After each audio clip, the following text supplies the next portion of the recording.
আমার পিছনে একটা পুকুর আছে, এই পুকুরে জাল দিয়ে আটকে রাখে যাতে পাখি যাতে মাছ না খেতে পারে তার জন্য। তো জালের একটা কোনা আর কি জলে পড়ে গেছে, তো সেখানে একটা বড় একটা মাছ আর আটকে আছে। তো মাছটা আমি দেখতে পেয়েছি প্রথম। তো দেখার পরে এখন খবর দেওয়ার পরে ওরা এখন একটা ছেলেকে পাঠিয়েছে যাতে মাছটা ধরে। তো সেও চলে এসছে আর এরা সব দেখতে বসতে আছে যে কেমন মাছটা বড় হয় দেখব। আমিও যদিও পার্টিসিপেট করেছি।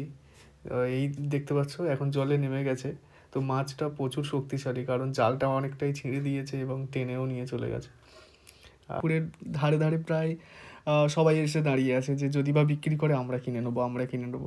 আমরাও আশায় ছিলাম যে আমরা খবর দিয়েছি যদি আমাদের দেয় তো আমাদেরই দেবে। তো তারপরে ওরা বললো না আমরা কাউকে দেবো না, আমরা বাড়ি নিয়ে যাব, নিজেরাই খাবে আর কি।